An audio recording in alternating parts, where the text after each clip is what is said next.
pemerintahan terpilih melalui Kementerian Keuangan, Kementerian Pendidikan. Hitung-hitunglah kemarin kami di Bandung itu, minggu lalu ya, hari Jumat minggu lalu, kami hitung-hitung, ternyata kalau untuk tambahan penghasilan guru honorer itu uangnya bisa, Prof. Ya, ya, ya, ya. Wah, berita bagus, angin segar ini, Mas.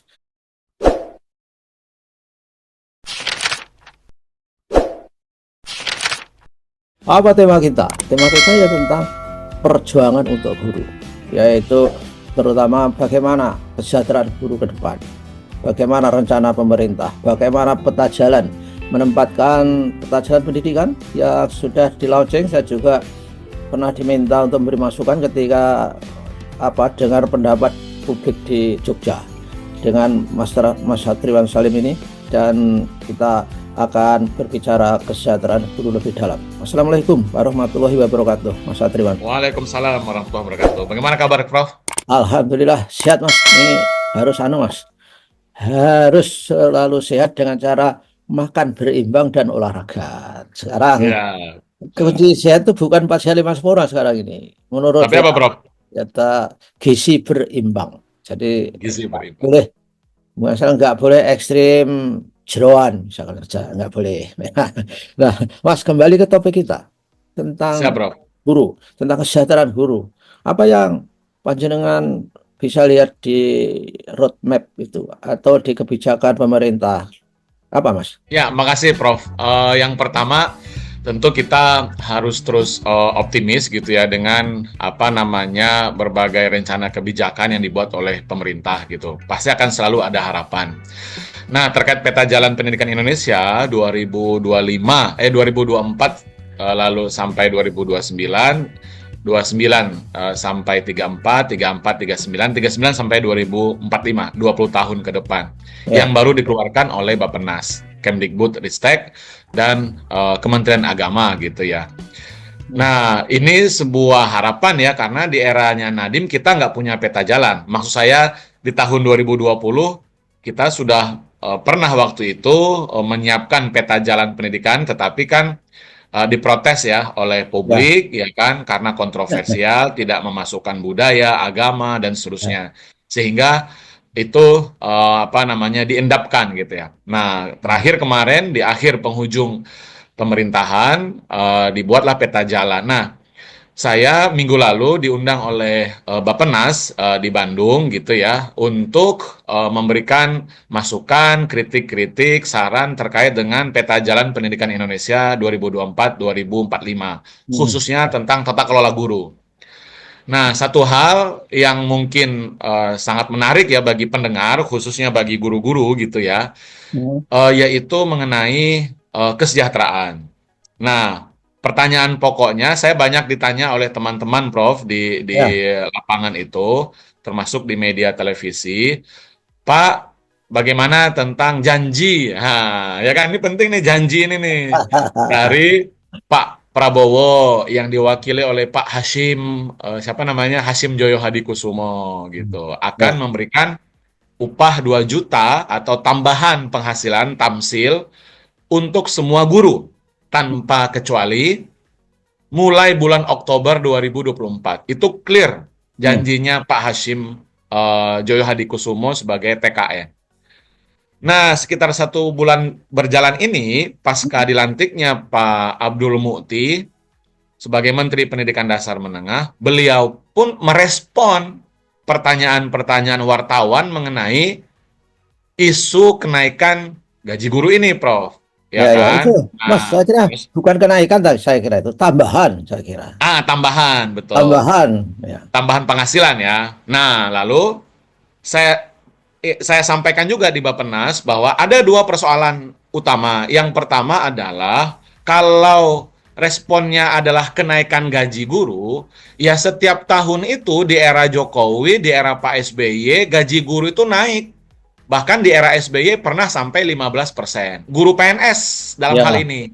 Hmm. Nah, itu hal lumrah. Jadi kenaikan gaji guru setiap tahun di era Jokowi terjadi, di era SBY lebih besar lagi, ada yang 5%, 8%, itu hanya dinikmati oleh guru PNS. Itu bukan berita besar dan bukan sebuah kejutan, bukan kado.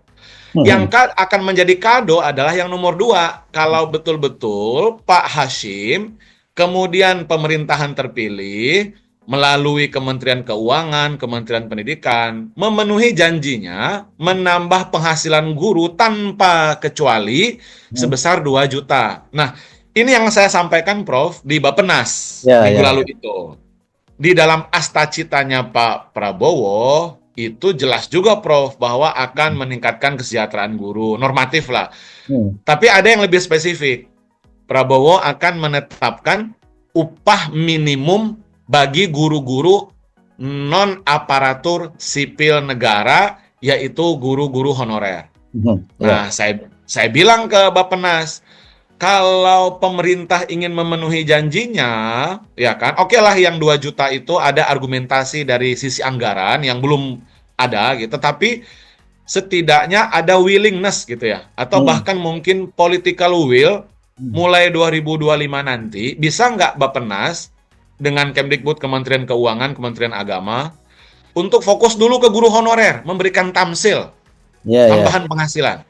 Nah, karena di Astacitanya ada, saya ingatkan gitu Prof ke Bappenas, karena di Astacitanya itu ada. Nah, singkat cerita, dihitung-hitunglah kemarin kami di Bandung itu minggu lalu ya, hari Jumat minggu lalu, kami hitung-hitung ternyata kalau untuk tambahan penghasilan guru honorer itu uangnya bisa Prof. Ya, ya, ya, ya. Wah, berita bagus, angin segar ini, Mas. Ah, angin segar bagi guru-guru honorer nih Prof. Ya, tidak mengandalkan 250.000 dibayar 3 bulan sekali gitu loh. Dan itu saya kira luar biasa. Dan bagaimana mengharap pendidikan kita menjadi baik dari guru yang dibayar 250.000 diterima 3 bulan sekali. Ini kan tidak masuk akal itu. Dan guru Betul pun Prof. juga hidup dalam dunia tidak masuk akal. Itu ART aja di tempat saya itu sudah 2 juta, Mas. Nah, sesuai dengan upah minimum provinsinya kan Prof, kayak Jogja kan sekian upah minimumnya kan begitu kan. Ya, oleh karenanya saya kira kita dorong lah, tidak saja dorong, didoakan Mas, supaya duitnya ada. Karena Amin. yang, yang penting itu kan duit itu. Kalau di lapangan gimana Mas? Sampean melihat guru-guru honorer itu bisa bertahan, bisa tetap mengajar, itu apa yang menyebabkan mereka begitu itu? Atau karena guru-guru itu mendapat beasiswa dari mertua misalnya untuk hidup. Gimana ini Mas? Iya betul, karena tinggalnya di apa namanya RMI Prof ya, Rumah Mertua Indah gitu. Nah, jadi di lapangan di P2G sendiri pengurus kami Prof di daerah-daerah itu cukup banyak yang honorer gitu ya. Ya. Nah, mereka itu ternyata sambil nyambi saya lihat. Kayak di Tasik itu beliau sambil nyambi apa namanya dagang online gitu ya. Hmm. Ada yang sambil nyambi itu kayak di Bima itu sambil nyambi itu apa sorry bukan di Bima ND ya NTT ND ya Flores NTT Ya, itu ya. sambil punya ayam gitu loh Prof berternak ayam karena upahnya hanya 700-an ribu ya setiap bulan gitu 700.000 setiap bulan. Hmm. Nah jadi memang di dalam undang-undang guru dan dosen yang dulu Prof Suyanto buat tahun 2000 apa nomor 14 tahun 2005 itu pasal 14 ayat 1 huruf A. Dikatakan dalam melaksanakan tugas keprofesionalan, guru berhak memperoleh penghasilan di atas, nah di atas, ini harus digarisbawahi, Hmm. kebutuhan hidup minimum dan jaminan kesejahteraan sosial. Jadi kami sangat setuju kalau Pak Prabowo menseriusi ini dengan menuliskannya di astacitanya beliau akan menetapkan upah minimum Ya, bagi guru-guru khususnya yang honorer atau non aparatur sipil negara karena nggak ada standar. Nah, kita mungkin nanti bisa diskusi standar nasional pendidikan. Kita tidak ada standar upah atau standar gaji atau standar penghasilan guru non aparatur sipil negara. Kami bahkan menemukan, Prof, dari Bima ya, dari Bima itu yang upahnya itu ya 50.000 sampai 100.000 satu bulan. Itu pun seringnya dibayarnya rapel, insya Allah. 3 bulan sekali. Ya Mas, itu ya makanya itu menunggu cair, bosnya cair masalahnya. Itulah Betul. mereka adalah penghuni surga lapis pertama itu nanti, bukan main itu. Dan bagaimana dia guru yang seperti itu diharapkan bisa khidmat di platform Merdeka Mengajar misalkan. Saya kira untuk Nah, mantengin platform itu kan ya butuh energi Mas ya. Di samping uang untuk betul. di pulsa, ini kan masalah besar kita ini Mas. Nah, ini kan negara justru tidak bertanggung jawab ketika platform Merdeka Mengajar, mereka harus seperti ini, Prof. Di Melawi ya, ini ketua P2G Melawi itu guru SMP ya. Beliau cerita kepada kami gitu. Pak, kami kalau mau ikut pelatihan guru penggerak, kalau mau ikut pelatihan implementasi kurikulum Merdeka, ya kan, itu Hmm. kan mesti melalui platform tunggal yang Hmm. namanya platform Merdeka Mengajar dari Dikbud waktu itu. Hmm. Saya dengan teman-teman harus turun ke, berarti dia di atas nih ya, di daerah pelosok, dia harus turun ke ibu kota kecamatan. Wow. Kenapa, Bu? Saya bilang kan, karena saya harus nyari sinyal katanya gitu ya. Nah, dari rumah kami, daerah sekolah kami dan rumah kami ke ibu kota kecamatan itu juga puluhan kilometer.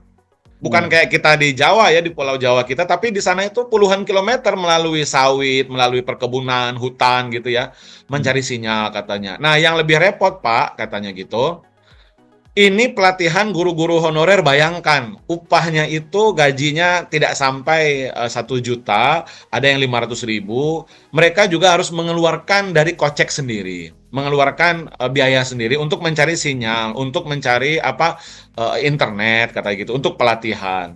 Nah, jadi memang Prof, dua hal isu utama bagi saya dalam konteks tata kelola guru adalah isu kompetensi dan isu kesejahteraan.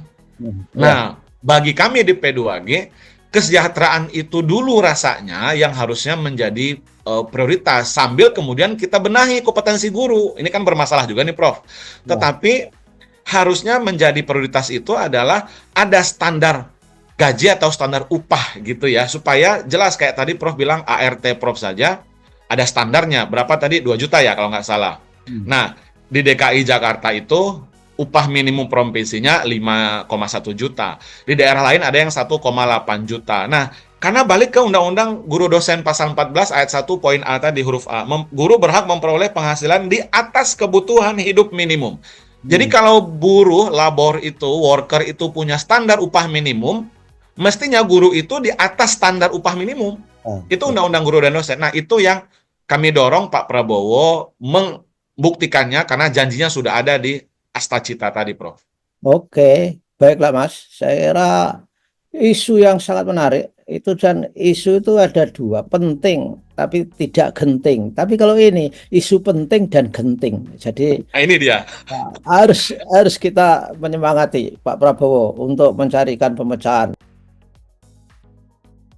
Tapi yang penting di cita-citanya itu tadi, bahwa akan memperhatikan upah minimum guru-guru Guru non honorer itu. PNS ya, non honorer dan sebagainya. Baiklah Mas, terima kasih ya. Besok kita ketemu Siap, Prof. lagi minggu depan untuk berbicara standar dan yang lain-lain. Terima kasih. Assalamualaikum warahmatullahi wabarakatuh. Waalaikumsalam warahmatullahi